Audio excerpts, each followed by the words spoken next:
मित्रांनो, आजच्या व्हिडिओचं नाव आहे वैवाहिक नाते आणि आर्थिक व्यवहार. काय ते बघूया. पती पत्नीचे नाते हे विश्वास, आदर आणि प्रेम यावर उभे असते. आजच्या काळात कुटुंब चालविण्यासाठी दोघेही जण पैसे कमवत असतात, बचत करत असतात. पैसे ही एक अत्यंत व्यावहारिक गोष्ट आहे. तुमच्या जोडीदाराला तुमची आर्थिक परिस्थिती पूर्णपणे माहिती असायला हवी. यापैकी कुठली गोष्ट लपविल्याने पुढील आयुष्यात अडचणीचा प्रसंग येऊ शकतो.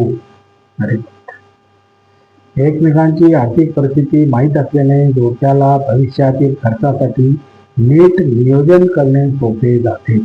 छान. साधारणपणे लोक आपले दायित्व लपवतात आणि स्वतःची आर्थिक परिस्थिती सुदृढ असल्याचे दर्शवतात. अशाने नात्यात विशिष्ट निर्माण होण्याची शक्यता असते. तुमचे कर्ज, इतर बंधने याच्यामुळे जोडीदाराला आश्चर्य होता कामा नये. परत एकदा ऐका मित्रांनो. साधारणपणे लोक आपले दायित्व लपवतात आणि स्वतःची आर्थिक परिस्थिती सुदृढ असल्याचे दर्शवितात. अशाने नात्यात विशिष्ट निर्माण होण्याची शक्यता असते. तुमचे कर्ज, इतर बंधने याच्यामुळे जोडीदाराला आश्चर्य होता कामा नये. स्वतःवर कर्ज असणे ही काही लाजिरवाणी गोष्ट नाही, मात्र याबाबत जोडीदाराला वेळीच कल्पना द्या.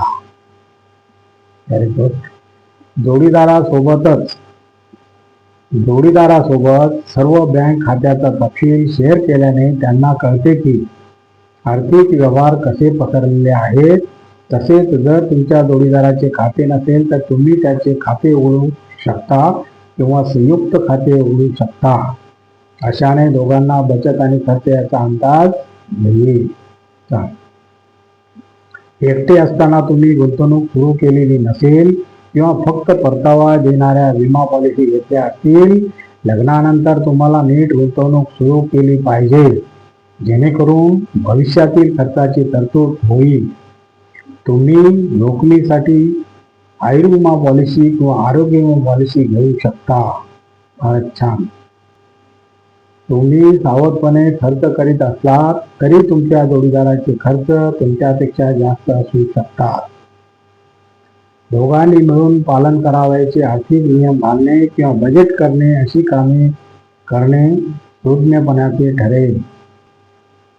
अशाने दोघांनाही आर्थिक टंचाईचा सामना करावा लागणार नाही. तुम्ही अविचारी खर्च टाळण्यासाठी प्रत्येक खर्चासाठी सुद्धा बजेट तयार करू शकता. भावनात्मक प्रगल्भतेसोबतच आर्थिक सुरक्षा सुद्धा जोडीदारासाठी आनंदी वैवाहिक जीवनासाठी चर्चेचा विषय असतो.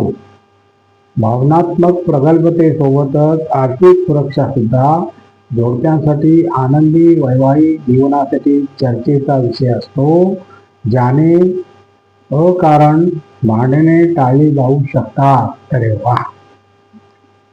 आणखी एक छोटीशी टीप आहे मित्रांनो, ती पण बघूया. नात्यात कोणीही शब्द बोलू नका. काय ते बघूया. जेव्हा निकोप नाती टिकविण्याची गोष्ट येते तेव्हा आपल्या जोडीदाराशी बोलण्याची पद्धतही महत्वाची होते. ते कोणते शब्द आहेत ते आपण आपल्या शब्दकोशातून बाहेर काढायला हवेत. ते पाहूया. आप कायम, आपण कधी नाही, आपण नेहमी वा कधी नाही, काहीही करीत नाही अशा अतिरेकी शब्दाचा वापर केल्यामुळे जोडीदाराकडून बचावात्मक प्रतिक्रिया येतील. हे अशा शब्दात बदला की जे आपल्याला आपल्या जोडीदाराविषयी काय पसंत आहे. उदाहरणार्थ, आपण मला आपल्या योजनांविषयी कधीच सांगत नाही असे सांगण्याऐवजी असे सांगायचे की आपण आपला दिवस कसा घालवणार आहात ते आधीच सांगणे मला चांगले वाटते. Very good. ही माझी समस्या नाही. आपल्या जोडीदाराला ही माझी समस्या नाही असे सांगणे एक असंवेदनशील टिप्पणी असते. जर आपण गोष्टी सुधारू इच्छित असाल वा स्थिती सावरू इच्छित असाल तर ज्या गोष्टीमुळे ते त्रस्त आहेत त्याविषयी त्यांना आपली संवेदनशीलता दाखवा. वरील वाक्य मी समजते की आपल्याला असे वाटत आहे या वाक्यात बदला. शब्दाचा हा साधा बदल आपल्या नात्यात जास्त आपुलकी व सद्भाव आणण्यास मदत करेल. येथे आपल्या नात्यातून व स्थितीतून अहंकार बाहेर काढणे आवश्यक असते. तसेच आपल्या टोनविषयी सावध राहा. आपण असे करू शकत नाही. आपल्या जोडीदाराला नियंत्रित करण्याचा प्रयत्न करणे एक पराभवाची स्थिती असते. कारण कोणत्याही नात्यात आपण ज्या एकमेव व्यक्तीला नियंत्रित करू शकता ती आपण स्वतः आहात. जर आपला जोडीदार आपण इच्छित नसलेले काही करीत नसेल तर आपण प्रथम हा विचार करायला हवा की ती गोष्ट आपल्याला का त्रास देते. स्थिती नियंत्रित करण्याचा प्रयत्न करण्याऐवजी हे आपल्याला कसे वाटते हे सांगण्याचा प्रयत्न करा. प्रत्येक निकोप नात्याला मर्यादांची गरज असते आणि आपला जोडीदार आपण सहज नसलेले काही करीत असेल तर आपण त्यासोबत ती सीमा ठरवणे महत्त्वाचे असते. Very good. असे करणे आपल्या जोडीदाराला आपल्याला सकारात्मक रूपाने प्रभावी करण्याची शक्ती देईल. आपण असे आहात, आपण तसे आहात. आपल्या जोडीदाराला नावाने बोलवल्यामुळे फक्त बोलणे वाढेल.